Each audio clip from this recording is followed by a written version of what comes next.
ശമൂവേൽ രണ്ടാം പുസ്തകം അധ്യായം 10. അതിൻ്റെ ശേഷം അമ്മോന്യരുടെ രാജാവ് മരിച്ചു. അവൻ്റെ മകനായ ഹാനൂൻ അവന് പകരം രാജാവായി. അപ്പോൾ ദാവീദ് ഹാനൂൻ്റെ പിതാവായ നാഹാൾ എന്നോട് ദയ ചെയ്തതുപോലെ അവൻ്റെ മകന് ഞാനും ദയ ചെയ്തു എന്ന് പറഞ്ഞു. അവൻ്റെ പിതാവിനെ കുറിച്ച് അവനോട് ആശ്വാസവാക്ക് പറയുവാൻ തൻ്റെ ഭൃത്യന്മാരെ പറഞ്ഞയച്ചു.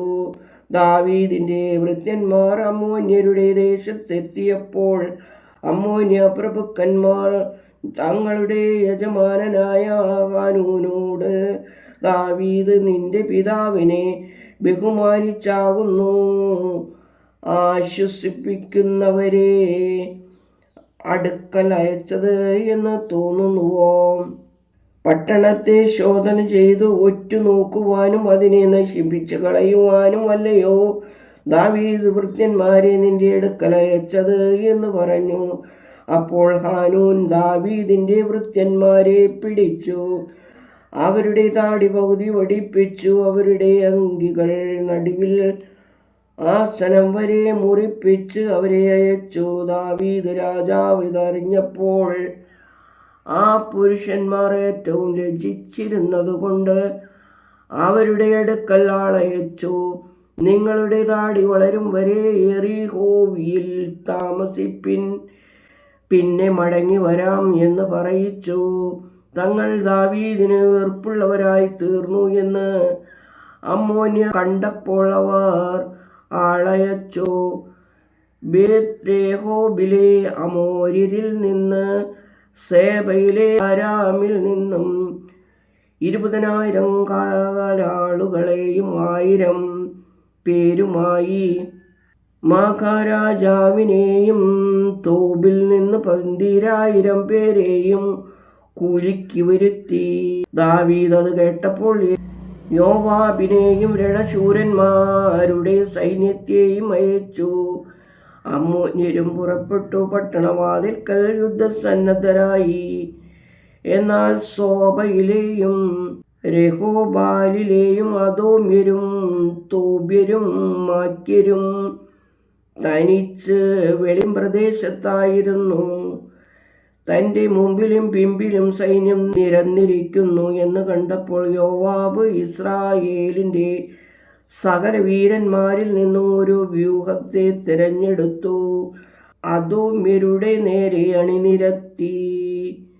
ശേഷം സൈന്യത്തെ അമ്മോന്യരുടെ നേരെ നിർത്തേണ്ടതിന് തൻ്റെ സഹോദരനായ അബീശായിയെ ഏൽപ്പിച്ചവനോട്, അദോമ്യർ എൻ്റെ നേരെ പ്രബലപ്പെട്ടാൽ നീ എന്നെ സഹായിക്കണം.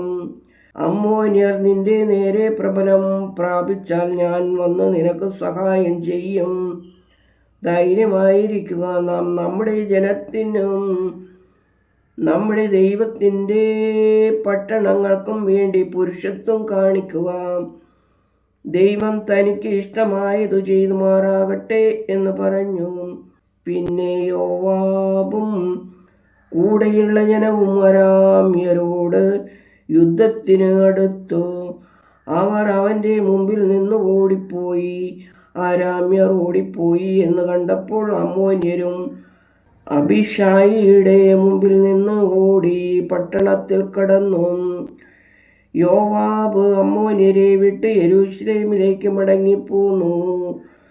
തങ്ങൾ ഇസ്രായേലിനോട് തോറ്റുപോയി എന്ന് അരാമ്യർ കണ്ടിട്ട് അവർ ഒന്നിച്ചുകൂടി ഹദദേസർ ആളയച്ചു. നദിക്ക് അക്കരയുള്ള അരാമ്യരെ വരുത്തി. അവർ ഹേലാമിലേക്ക് വന്നു. ഹദദേസരിൻ്റെ സേനാപതിയായ ശോബക്ക് അവരുടെ നായകനായിരുന്നു.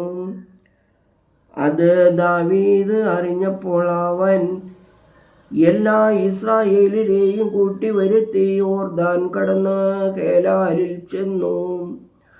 അപ്പോൾ അരാമ്യർ ദാവീദിൻ്റെ നേരെ അണിനിരന്ന് യുദ്ധം തുടങ്ങി. അരാമ്യർ ഇസ്രായേലിൻ്റെ മുമ്പിൽ നിന്ന് ഓടിപ്പോയി.